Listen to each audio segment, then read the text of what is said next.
Studentët e universiteteve nga i gjithë vendi dhe qindra mijëra qytetarë të tjerë protestuan të premte në rrugët dhe sheshet e Greqisë. Protestat masive u mbajtën në përvjetorin e dytë të aksidentit të rënd e kurudor në Tempi, në Greqinë qendrore, që shkaktoi vdekjen e 57 njerëzve. Ishte katastrofa më e rëndë e këtij lloji në Greqi dhe një moment që e tronditi kombin, por ajo që pasoi e ka ndërlikuar tragjedinë njerëzore dhe ka fermentuar një krizë politike.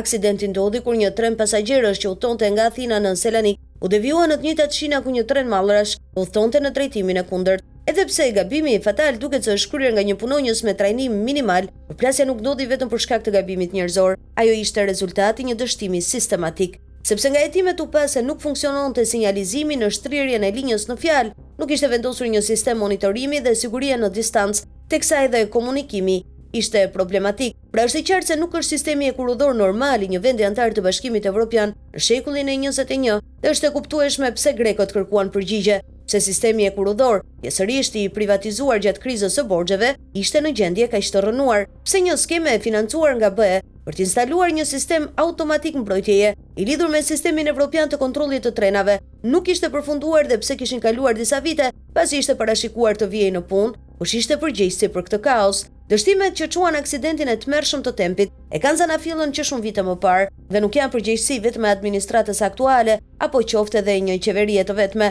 Por fakti që aksidenti ndodhi disa muaj përpara zgjedhjeve parlamentare nxiti kryeministrin Kyriakos Mitsotakis të vepronte në mënyrë që do ta mbronte partinë e tij Demokracia e Re nga marrja përsipër e çdo lloj faji, ndaj qeveria i zmadhoi menjëherë rolin e gabimit njerëzor dhe minimizoi çdo mangësi tjetër në sistem. Autoritetet ndërhyjnë në vendin e përplasjes vetëm disa ditë pas aksidentit duke pastruar vagonët dhe tokën e zhuritur përpara se të kryejë një hetim i plot mjekoligjor. Po ashtu, Mitsotakis përjashtoi menjëherë mundësinë që treni i mallrave të kishte transportuar ndonjë ngarkesë të ndeshshme, edhe pse përplasja midis dy trenave elektrik shkaktoi një shpërthim të madh dhe zjarr për cilin disa ekspertë besojnë se mund të ketë shkaktuar edhe shumicën e vdekjeve. Ndërkaq, konservatorët në pushtet bën çmos që të mbyllej sa më parë një hetim parlamentar mbi aksidentin. Gjatë 2 viteve të fundit nuk është dënuar askush dhe veprimet e dyshimta të autoriteteve janë sfiduar nga partitë opozitare, por më ashpër nga familjarët e 57 viktimave, të udhëhequr nga Maria Karicianu, e cila humbi në aksident vajzën e saj 20 vjeçare. Ata janë mbështetur tek puna e ekspertëve të pavarur për të ngritur pikpyetje rreth asaj që ndodhi, si për shembull, nëse në bordin e trenit të mallrave kishte një ngarkesë kimikatesh të paregjistruar zyrtarisht. Sondazhet e opinionit tregojnë se treqereku i grekëve besojnë se qeveria është e përfshirë në fshehjen e të vërtetës, ndërsa familjarët e viktimave kanë tërhequr vëmendjen mbi mangësitë e dukshme në mënyrën se si funksiononte e kuruda greke dhe se si është kryer hetimi i aksidentit. Ata kanë konstatuar se edhe publiku mendon një lloj si ata. Po sondazhet tregojnë gjithashtu se shumica e grekëve nuk i besojnë sistemit të tyre gjyqësor. Zemrimi mbi aksidentin dhe mënyra se si u trajtua ulmojnë ato që ishin ndoshta protestat më të mëdha në Greqi në më shumë se një dekadë që u mbajtën në të gjithë vendin më 26 janar. Demonstratat e 28 shkurtit ishin akoma më të mëdha.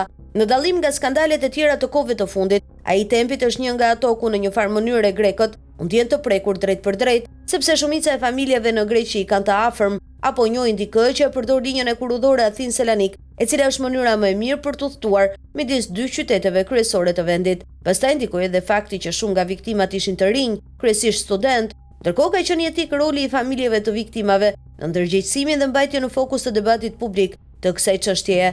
Dhe kjo e ka bërë më të vështirë për ata që janë në pushtet që ta cilësojnë atë si një mosmarrveshje politike. Dimensioni jo politik ishte një faktor kryesor në pjesëmarrjen masive në mitingjet e 26 janarit, por edhe të premten. Kjo krizë është gjithashtu unike, edhe sa i përket mënyrës se si Mitsotakis e ka gjetur veten direkt në syrin e ciklonit. Gjatë krizave të mëparshme, qeveria ka qenë në gjendje të krijonte një mur mbrojtës efektiv rreth kryeministrit, por këtë herë ai është i pambrojtshëm nga akuzat. Njolosja e imazhit të Mitsotakis është domethënës, sepse populariteti vazhdimisht i lartë i kryeministrit ka qenë një lek shpëtimi për qeverinë e Demokracisë së Re, që u ringjit në pushtet në vitin 2019. Vlerësimet dhe reputacioni i tij i fortë e mbrojti edhe kundër atyre në krahun e djathtë të partisë që e shihnin me dyshim për shkak të prirjeve të tij liberale.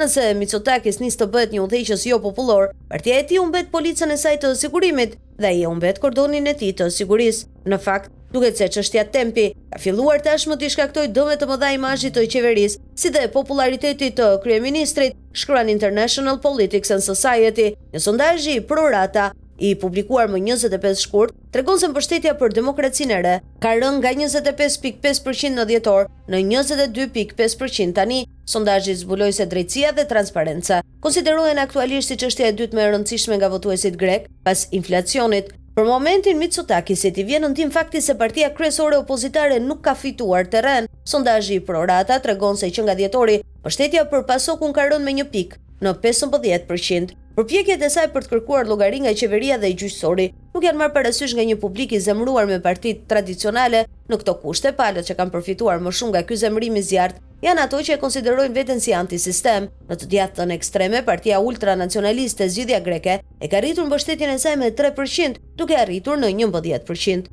ndërsa partia tjetër nacionaliste, Zëri i Arsyes, është rritur nga 4 në 6%. Në të majtën ekstreme, Kursi i Lirisë, një forcë populiste, e ka dyfishuar mbështetjen duke arritur në 9%. Ekziston rreziku që tempi mund të radikalizojë disa votues në Greqi, veçanërisht grekët e rinj. Ata kanë parë shumë bashkëmoshatar të vriten në një udhtim të zakonshëm me tren në një rrjet e kurudhor nën standardet e kërkuara dhe e pasuar nga ajo që ata e perceptojnë si një fshehje e së vërtetës. Këto ngjarje ka të ngjarë duke lënë atyre përshtypjen se jetojnë në një vend që nuk kujdeset shumë për të tashmen apo të ardhmen e tyre. Dështimi për të adresuar këtë perceptim do të ishte një gabim i rëndë.